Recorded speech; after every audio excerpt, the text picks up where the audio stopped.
épaisse, elle fait à peu près 2,5 cm, mais la peau est très sensible au soleil et aux parasites. Donc là, je vous laisse regarder, il y a Tandy qui est en train de se mettre du sable sur le dos.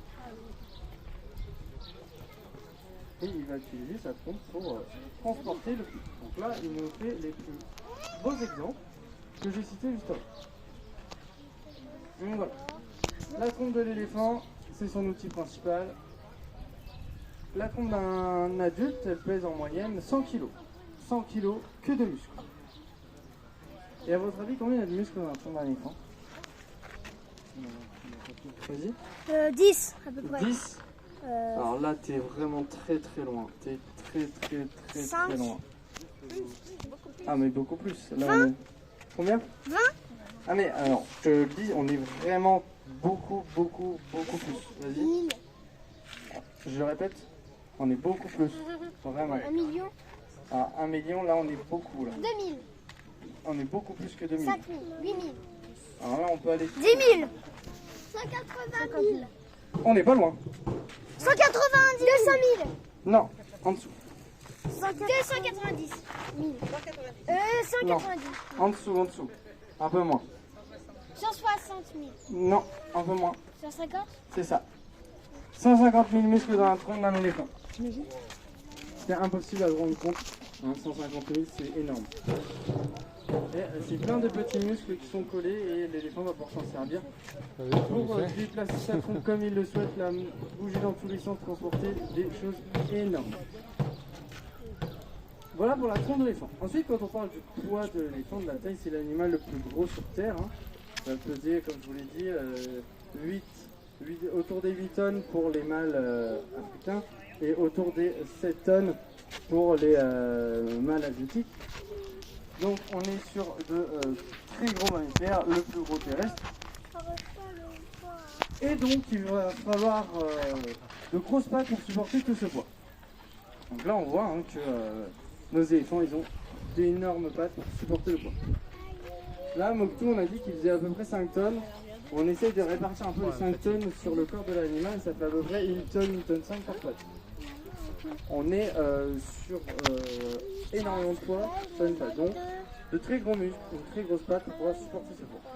Les éléphants quand ils vont se déplacer ils vont plutôt marcher sur la pointe des pieds, sur les ongles. Parce que les ongles des éléphants sont très durs. Et donc ça va être plutôt sur la pointe des pieds.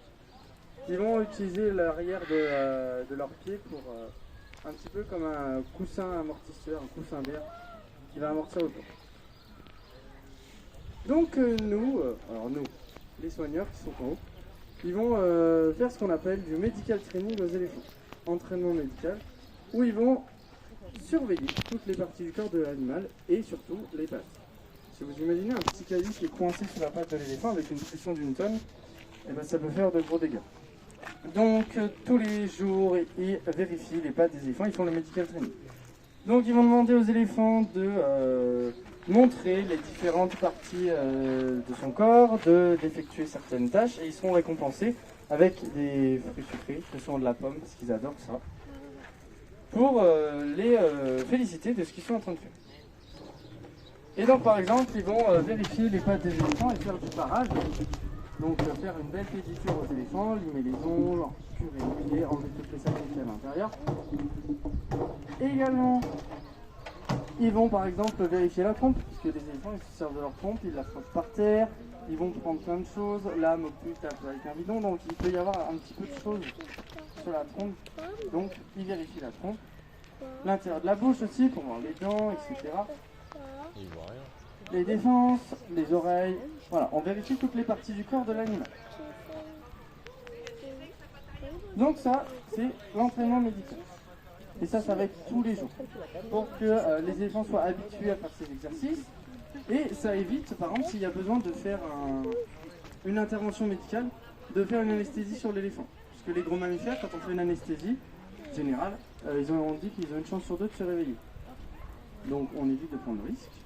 Et vu que ce sont des animaux très intelligents, on travaille avec eux et ils vont pouvoir effectuer les tâches que l'on demande. Voilà.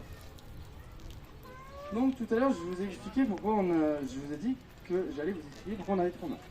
Alors au tout début, on avait Moktou avec une autre femelle à Coco Park, mais notre femelle est malheureusement décédée. Et il ne restait que Moktou dans l'enclos, à Tours Park. Et donc le coordinateur, la personne qui s'occupe des éléphants d'Asie, parce que dans les zoos, on n'achète pas les animaux, on ne va pas les chercher dans la nature, et on ne fait pas les échanges avec les autres zoos comme on veut. C'est une personne qui s'occupe exclusivement de telle et telle espèce, qui va décider ce qu'il va faire des animaux. Lui, il connaît tous les animaux de l'espèce à laquelle il est référent, il connaît tous les animaux, les individus qui sont présents dans les parcs en Europe. Et donc, le coordinateur, il a décidé de prendre Ravi et Tanguy, qui étaient à Paradise, au parc en Belgique, qui ont toujours vécu avec leur maman, qui commençaient à être grands, et qui ont appris que les codes femelles des éléphants, puisqu'ils ont toujours vécu avec leur maman, leur soeur, leur tante, et ne connaissaient pas les codes mâles des éléphants. Donc le coordinateur a dit, eh ben, on va prendre Ravi et Tanguy, on va les faire venir à Tours Park, comme ça